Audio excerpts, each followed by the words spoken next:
There's a saying that what you water is ultimately what grows. That where you place your attention ends up guiding your feelings, your perception, your actions, and your life. Right? Focus becomes identity. And change comes from bringing awareness to what we're focusing on. I remember when this light bulb went off for me. Like so many epiphanies, what happened during a difficult, kind of a trying time. It wasn't where I wanted to be. And I remember, sitting down and asking myself, dude, are you on your own team here? Are you helping yourself? Using the metaphor, the question was, am I watering the weeds in my life or the flowers?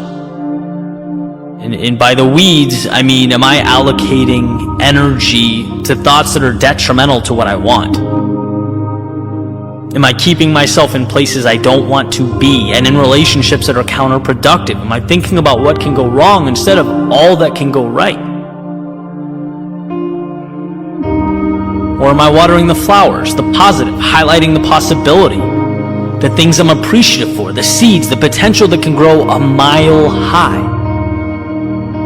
See, I've always known the value in choosing to see the possibility.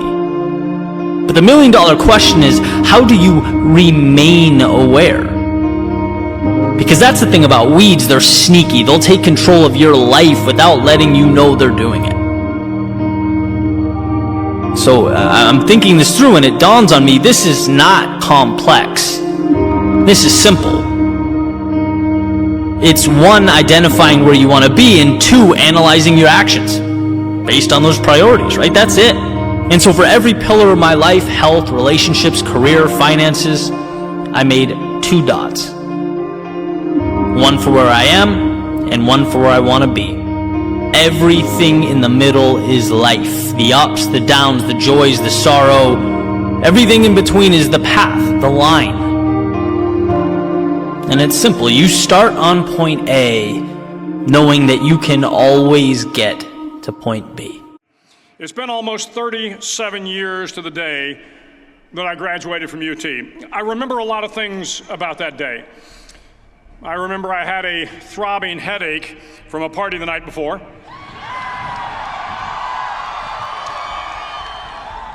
I remember I had a serious girlfriend, who I later married. That's important to remember, by the way. And I remember I was getting commissioned in the Navy that day. But of all the things I remember, I don't have a clue who the commencement speaker was, and I certainly don't remember anything they said.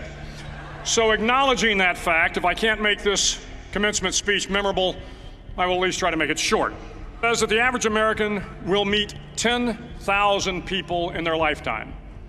10,000 people, that's a lot of folks. But if every one of you changed the lives of just 10 people, and each one of those people changed the lives of another 10 people, and another 10, then in 5 generations, 125 years, the class of 2014 will have changed the lives of 800 million people. 800 million people.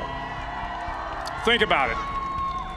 Over twice the population of the United States. Go one more generation, and you can change the entire population of the world. 8 billion people. I didn't realize at this point, but this restaurant here is going to change my life forever. So now at this restaurant, I am working in this beautiful restaurant. I'm dressed well. I'm able to be part of the team. My little job as a busboy has become of a value. I'm part of the team. We break bread every day. What I mean by break bread, there's a lot of parts, but I'll tell you one is eating food, but being part of something, a memory that we share together. Now, I noticed that I'm able to do this job really well, and I can interact with clients. So now my English is improving. I'm better at my job. I'm getting paid well. Head waiters love me because I'm the quickest busboy there is. I'm the little boy from Amazon's, from the jungle, which I've never been to the jungle because I grew up in Sao Paulo, but that's what they call me. I'm like, okay, fine, that's fine. It will be that. And but I'm just part of this team. And now what I'm learning here is that hospitality is very much part of life. Every morning we're given these opportunities to wake up, and it's a new day. Whatever we happen, in restaurant business we say we are as good as our last service. Our last service is as good as we are. So, but today we get improved. As a restaurateur, you want to give the best product to your clients. You want to see that face. I mean, it's kind of weird. Sometimes I hide in a corner and I see them, they're enjoying that meal. They enjoy that wine that she's talking about. And we're not upselling, but we're offering something that's important, that we're not trying to take advantage of you. There should be value. There should be atmosphere. But it's also should be something, it's about welcome someone that's coming to your house. If you're coming to my house, first thing I'm going to do is open the door and I'm going to smile. I'm going to offer to take your coats. I'm going to know what you eat. I'm not just going to be, that's what a part of service is. So what I learned in hospitality is this. A lot of people don't know this. The difference between service and hospitality. Service is how you get the product from A to B. Hospitality is how you make a human being feel. I'm a hotel fanatic.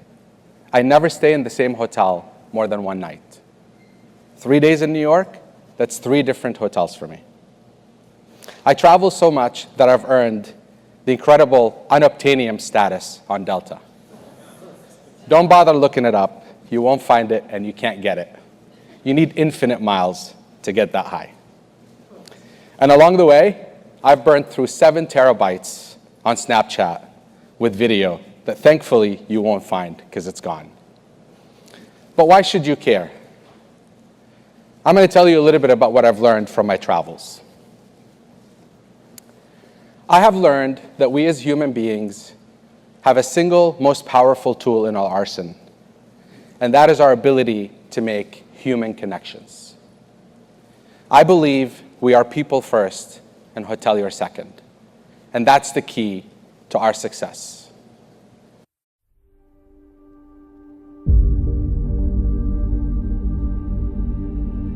I saw an interview by one of my favorite authors today, Steven Pressfield, where he highlighted what I believe to be a critical and often overlooked point.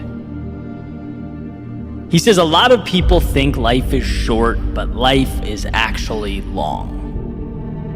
And he goes on to explain that he didn't even get his first book published until well into his adult life, making the point that people at 24, 34, 54, 64, they think they've won or lost. And they've got a lot of game left to play. And this message, it does a few things. I think first and most obviously, it creates a kind of calm. Like, okay, I can take some of the pressure off myself. Life isn't a sprint, it's a marathon. I'm not doing so bad. Sometimes we lose that perspective. We forget that the best things in life evolve over time. Often not an avalanche, but the chipping away of a stone until the statue reveals itself. As frustrating as it may be, clarity is often an evolution. And the second thing is, it plays a role in defining what success means. If games are won in the second half, as they frequently are, then we learn not to define ourselves by the outcome of the first quarter. But more importantly, to put ourselves in position to win in the fourth. The score at halftime is not defining. It's a treasure trove of lessons and information and data that can be tapped into to get the result that we ultimately want. And I often think of running in South Florida where, I joke that I don't sit at the beach, but if you run during the day, you kind of get the best of both worlds. A little bit of sunshine, you get your workout in, but the obvious disadvantage, especially in the summer, is that the heat is taxing on the body. It's more challenging to run under that sun. And what I find is that when I push my pace right out of the gate, right from the start, push my physical boundaries, the second half of the run is a nightmare. Always. I'm dragging, speed isn't even a factor. I'm pleading with myself to simply not stop because I haven't positioned myself well. But on the other hand, when I'm disciplined, and when from the start I ease into something comfortable and progressively increase my speed, my body somehow responds exponentially better. I get the most out of myself that way. That's why I've said in the past, I'm proudest of my results when the last few miles are the fastest miles. It means I have the discipline and the foresight to make that happen. And ultimately, the big picture is affected in a positive way. And I know the same can be said for other aspects of life. I know the same can be said for the moments of temptation, when my ego pleads with me to do what someone else is doing, or things aren't evolving as quickly as I want, so my pride says, just walk away from it all. Why? Because the current moment doesn't look how I wanted it to. So the mind says panic. It says change things. It says you're losing or not good enough. It says you better pick up the pace right now because you're losing this current moment. But no, the question isn't, is right now the goal? The question is right now moving me forward consistently? If you can see it here, and you have the courage enough to speak it, it will happen. So a lot of times people believe in certain things, but they keep to themselves. They don't put it out there. If you truly believe in it, if you become vocal with it, you are creating that law of attraction, and it will become reality. There's this thing about people, and they talk about manifesting. It's f***ing real, man. Manifesting is real. When you figure out who you are and what you want to do, and you devote your life to it like a maniac, like you're all in on this thing, and you manifest, most of these people end up, doing what they say they're going to do and being who they say they're going to become. It's real.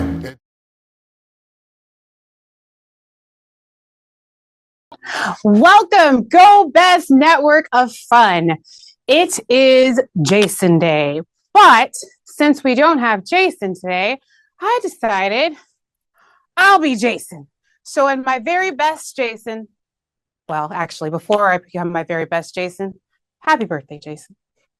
Never mind. All right. In my very best Jason, I'm going to do the mission statement. We deliver an immersive adventure, harnessing masterful showmanship, outrageous service, and an over-the-top experience.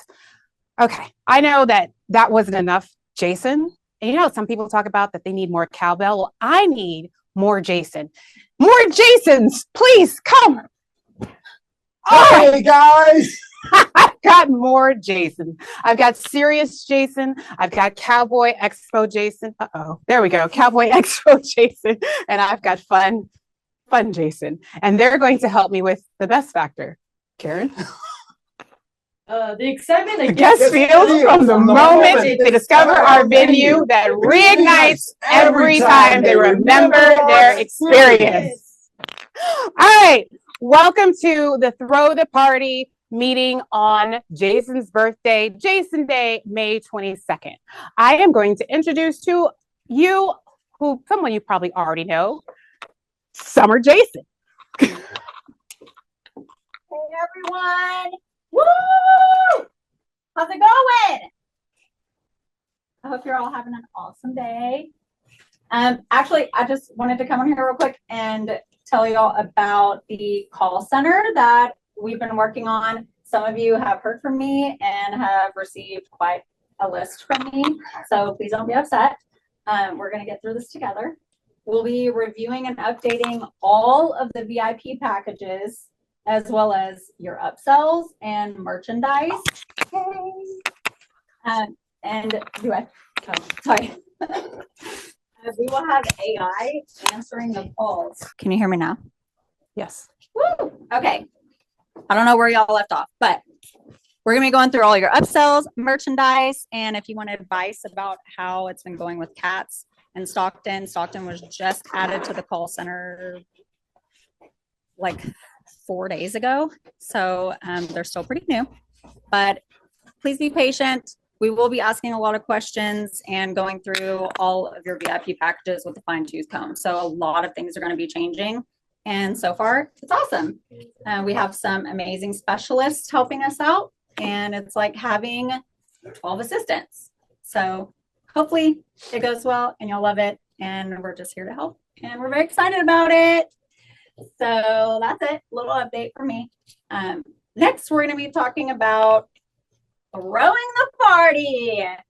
and having a checklist for throwing the most awesome Jason parties. And to talk about those parties is Halloween Jason. Halloween Jason. Hi. Bye. Okay, so I can't be Jason without telling a dad joke. So you guys ready for my dad joke? I don't know the name. It is, how come you never hear a rabbit having sex? Because they have cotton balls. All right, so let's talk about the checklist for throwing an awesome party. All right, the first thing you need to do is understand your objective. What does that mean? That means know why you are throwing a party. Are you throwing the party to, one, increase the number of guests that come through that door? And of course, I am the patron scan lady. I'm always going to say you can use patron scan to figure out how effective your event is going or has been going. Is it number two? Are you going to have your guests spend more money? So is the whole goal to upsell guests? And last, number three, is it to increase loyalty and the number of times a guest visits your venue? So some examples of that. If you want to increase guests through the door, everybody loves a good deal. So that's the $2 Tuesdays, the $5 Crown and Downs, half price admission. If you want to increase the spend, bottle packages or half price VIP packages, hoping after they get that bottle, they want to get another bottle, or the VIP package, they want to upsell to other packages. And if you want to increase loyalty, got to throw a VIP party, a guest appreciation night, a Syndustry night, a VIP card sale. Those are the things that your VIPs and your guests are going to come back and experience. And then they're going to tell a friend and bring a friend. So make sure you understand why you're throwing the party. I still feel like I don't have enough Jason. Can I get another Halloween Jason to join me? Awesome. Hey, guys. So I got Chris Jason here, and we're going to talk about the next slide. Call to actions. Why is it so important to have a call to action, Chris Jason? You want to create urgency. Yes. So you want to make sure you have a time, a special incentive to create that FOMO, fear of missing out. Absolutely. I know I love a good deal and I hate missing out on things. So if you can increase that energy in me, I'm more than likely going to be there. Kind of like I almost made it to the butthole contest in Lansing, but they had like some tornadoes and I had to return to Vegas. But congratulations, Lansing, on your $22,000 night. Great event, great night. All right, what else we got? Oh, don't forget about your team. Everybody wants to know what is in it for them. So when you're creating a promotion, you got to make sure that you're also including what's going to be in it for your cast and your entertainers. So $2 drinks. What does a $2 drink do? Whew, it's a little hot. For $2. Before we go on, Oh, I got to make an announcement. I got to try to make this quick because there's a huge sale over at the sporting goods stores on canoes. I hear it's going to be a big ordeal. welcome to another dad joke. They're all for you, Jason. We've got lots of them coming for today. Big ordeal. Big ordeal.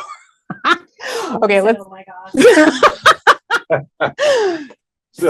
So what would a $2 drink? Who would that be in for? For cast, entertainers? Who would that be in for? Well, a $2, let's just say $2 Tuesday or a $1 Monday. It's going to take a normally slow night and increase that guest count. Okay. So you may have entertainers and cast say, oh, we're not going to get the big spenders because everybody's buying $2 drinks. Well, the other way to look at it is if you don't have those specials, They you may might not have come. an empty club. Right. So I've seen clubs do $2 Tuesdays and have a packed house every single Tuesday. And if you have a packed house, that means your cast and your entertainers are going to make more money because they're going to get more tips and specials and dances like the promote 2-for-1 dance specials. That's really great for entertainers. Why? Because then you have the opportunity to upsell into a VIP room, right? Yep. Dollar dances, those little 5-second dollar dances are great to tie in on $2 Tuesdays. This next one, features or promoting your in-house features as opening acts or double bookings. I think I've seen the best display of this in St. Louis, in Kalamazoo, and in Stockton. Using your in-house entertainers as features or as as opening acts or double entertainment, it actually encourages your entertainers to, one, be that opening act or become a feature if they're not. But it also increases their income because they're going to get more guests who know who they are and are going to want them even more. Right? Right. All right. So, Chris, Jason, I saved this beach party for you because you actually have firsthand knowledge on how to throw a great beach party. Yeah, so let me tell you about that, guys. Back in Baltimore, we did beach parties in January. Actually, we did sometimes in the summer as well. But beach party in January, we would go to Home Depot and buy huge bags of sand, and we would put it all over the stage and make it look like a beach.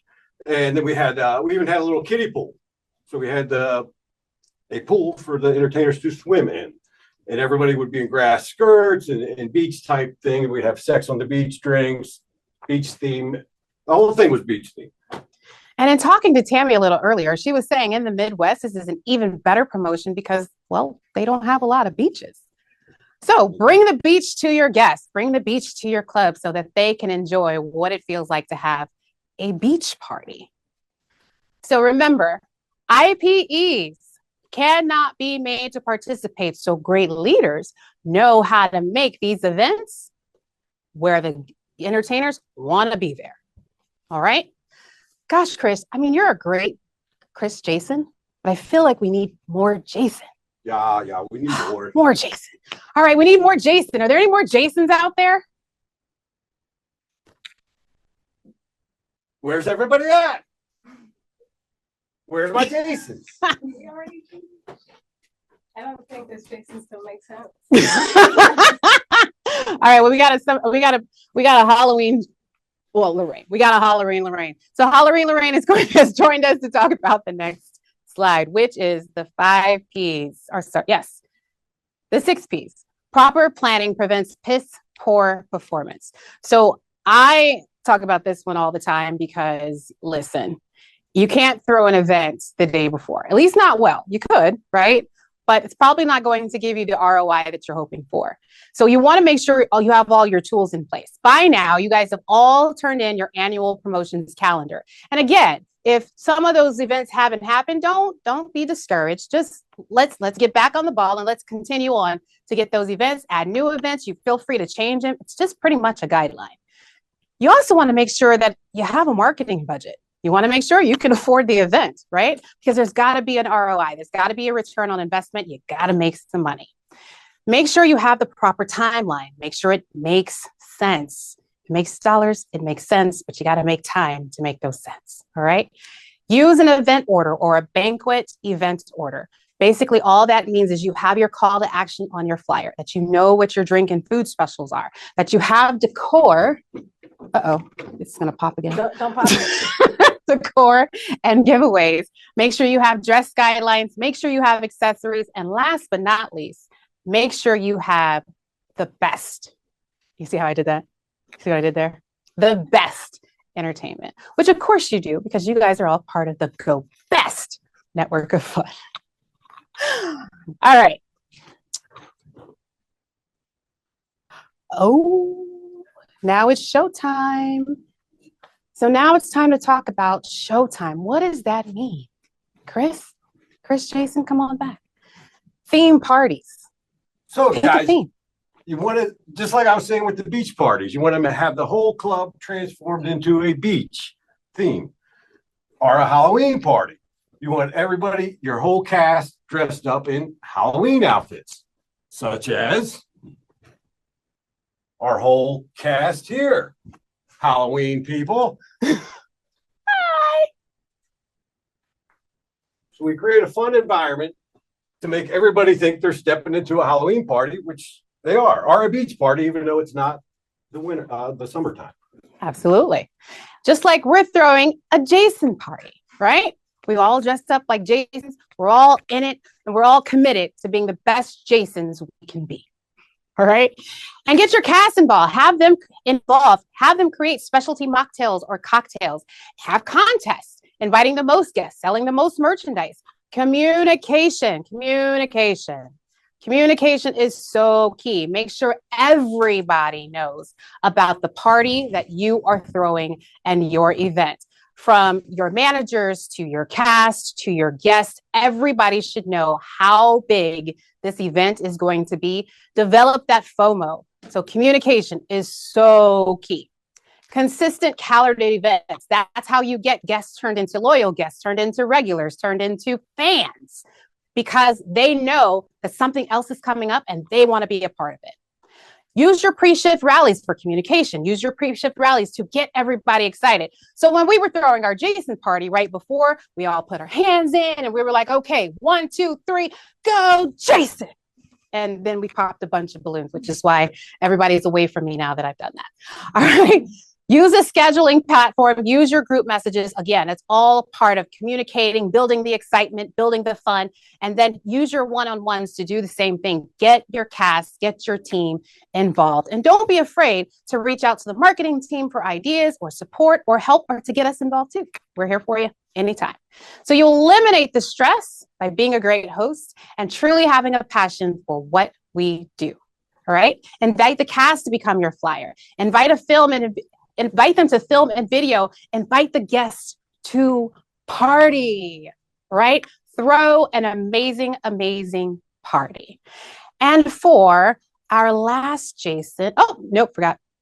Expect the unexpected, but don't forget to have fun. Listen, you can absolutely plan the best party and some things can go wrong. Like I tease this group here about the gremlins. Every time we have anything that we're trying to do, we get prepared for the gremlins. And sometimes we're so prepared for the gremlins that new gremlins come about. So you just got to keep going, smile, stay excited, be busy, be engaged with your guests. Listen, you've built the momentum. The guests are here. So now you've got to still be in that party and working with your guests. Pay attention to the trends and events on days of the week.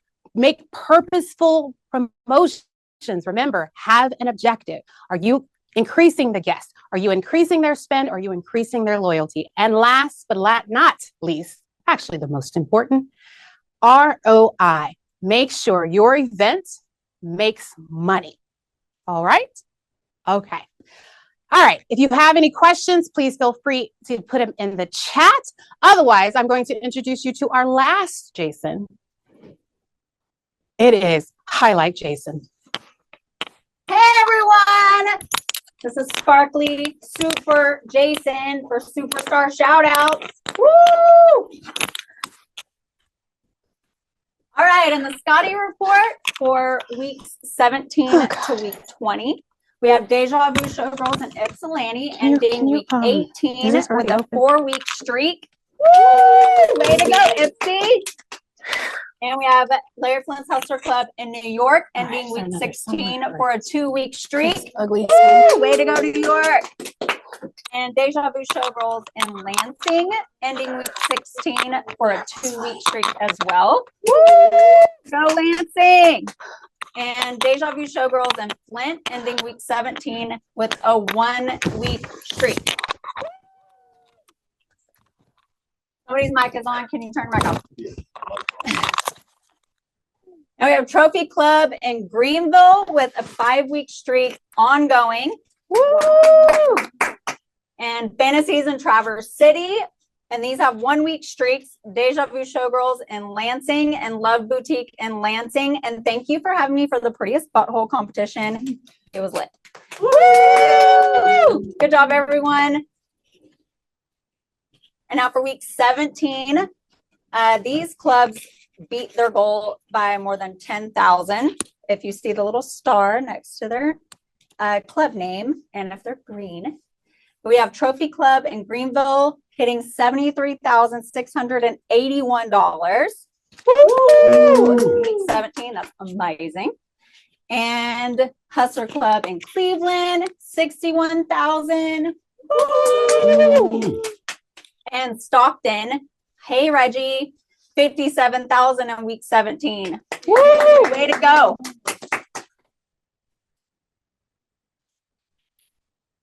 In week 18, now we see the clubs that beat their goal by more than 10,000. Larry Flint's Hustler Club in New Orleans at $139,850. What's up, Ann? Woo! Good job. And Larry Flint's Hustler Club in New York at $105,488. Woo! Go Nico. And Deja Vu Showgirls in Ipsy, and Barely Legal in New Orleans, Deja Vu in Tampa, and Trophy Club in Greenville. Woo! Good job. I see that. 80 grand there. Nice. And now for week 19 and 20, Trophy Club in Greenville at 67,000. Good job. And Deja Vu Showgirls in Lansing at 40,000. That's a competition. Ask Tammy how to get some buttholes in your club. And Fantasies in Traverse City, 19,288. Woo! And Trophy Club in Greenville at 65,939, almost. And Love Boutique in Lansing at 11,985. Good job, y'all. You did amazing. Woo! Hey, Summer, What's up? did you hear about the ATM who was addicted to money? No. He suffered from withdrawals. Oh, poor thing. All right. So that was our last dad joke before we roll that beautiful Jason footage.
Hey, happy birthday to you. Sorry I missed it. I'm out here clowning around. Maybe next year we'll make it, but hey, happy birthday anyway. Rock the top. On behalf of Larry Flint's Hustler Club here in Las Vegas, we'd like to wish Jason a happy birthday from the entire cast. Happy birthday! Happy birthday, Jason! What do you think, lay up on that hill over there? Maybe a 5 or 6 iron, get me on the green. Okay.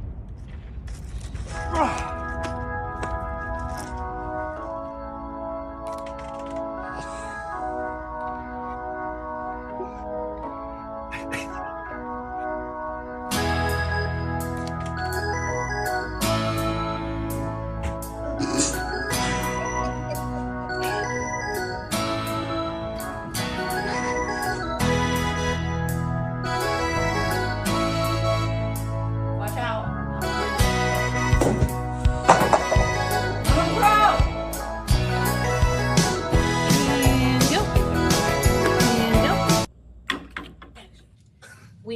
have your swing, but we definitely have your back. Happy birthday, Jason! All right, so I'm going to bring the rest of us up. We just want to say happy birthday, Jason, and Merry Christmas. But seriously, thank you guys all for joining us. Happy birthday, Jason. Hope we did you proud. Everyone, hope you had an amazing rest of your Thursday. And go best. Bye, everyone. Happy birthday. Sorry you missed it. We forgot to invite the guest. See, it's poor planning.